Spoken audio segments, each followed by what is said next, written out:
simple breakdown for the B180TI video I made.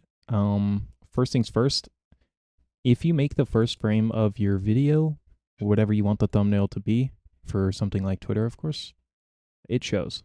And that's all this first frame is, just a frame. How I made this is with one website. It's pretty simple. This is just a simple image that I took in-game of the target up close in B180TI. And then I used Pixlr, which is a free browser photo editor. And I clicked cutout, magic cutout, and you can just mess around with the tolerance, lightness, and I just cut it out from Kovacs itself because I didn't want to make a white circle. It would look a little off because it wouldn't be the exact target color and themes and whatnot. And then for the B180TI text, I just went to Paper Animator and you go to match cut. The only problem with this site is you only get one free token, which is what they make you pay, one free token per Gmail. Luckily, I have like 8. So I just made like, I used 2 accounts on this. And if you just type what you want and then click create text match cut, you have a bunch of settings on the right side. I did dark mode with chromatic aberration and I did not change the blur intensity. I kept it medium. And then you can have this, which is the output. And it's not just this frame, but you can see down here, I can click play and I can go forward on these frames. So if I click play, it also gives you the sound effects, so you don't have to do it yourself.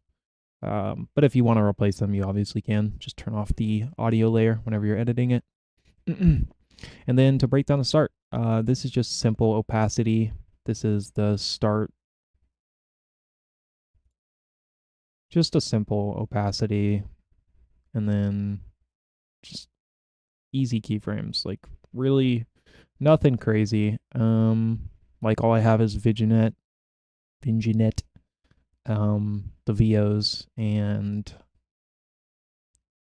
some simple transforms with time remapping because this was actually taken from a snippet of a VOD, so I didn't actually stay in the main menu for long, so I kind of had to slow down the time in order to make it look good. But yeah, just simple 2 keyframes, really easy. And then of course here's the Paper Animator into the black opacity fade. And then for this sound effect and this transition, I took inspiration from this creator who I've seen or been watching for a minute, Brandon FM. You can kind of take inspiration from anywhere. You can find it. There's so many videos with so many creative outlets. Like this wasn't even like something crazy to take inspo from either. There you go. So he just kind of does these title cards where he has like the large letters, a somewhat pointy font, or just a large font, and then he has the white text in between. You can see that I did the same thing, but with this, I actually put some effects on it. So I put drop shadow on the main text B180TI, which is just a really simple effect. And then I added some chromatic aberration with some turbulent displace. These are both, you can Google any videos for chromatic aberration. Doesn't need any tutorials. It's pretty simple. But turbulent displace can be a little weird. But basically it's just 2 keyframes. That's really it. 2 keyframes, and it does that whole morphing shifting effect.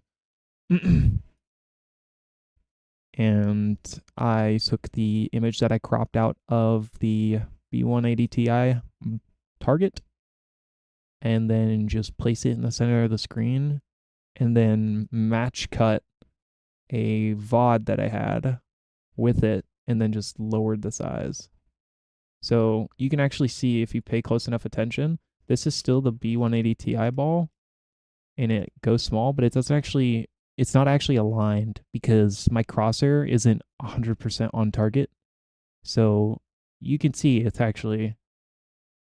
it doesn't align perfectly at all.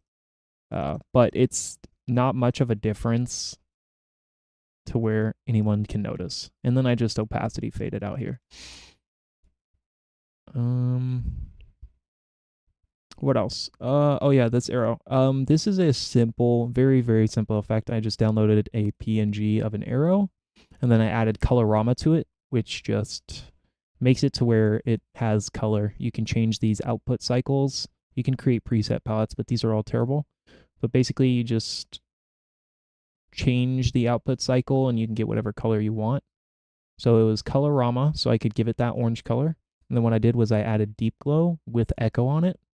And what Echo does is it makes multiple copies, which is how you see this effect here. I didn't want to add motion blur because a laundry list of reasons that add up to why I didn't want to use it. But basically, it comes down to performance. And then I just added Deep Glow, and that's it. Just some slightly tweaked Deep Glow with keyframed animation.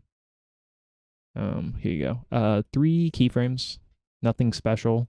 It's just how it was graphed is what makes it look so smooth.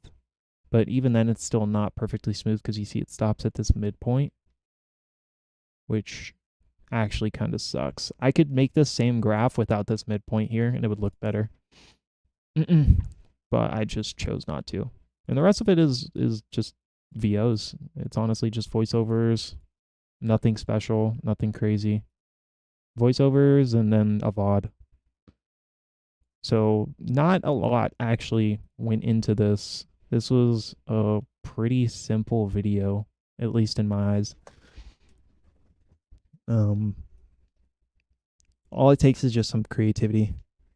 Or not creativity, but inspiration, right? Like I took the title card and I was like, how can I make this more interesting and how can I make this a good transition? So what I did was I just added the B180TI ball because I wanted it on top, like with B180TI underneath it. And I was like, I could use this for a transition, right?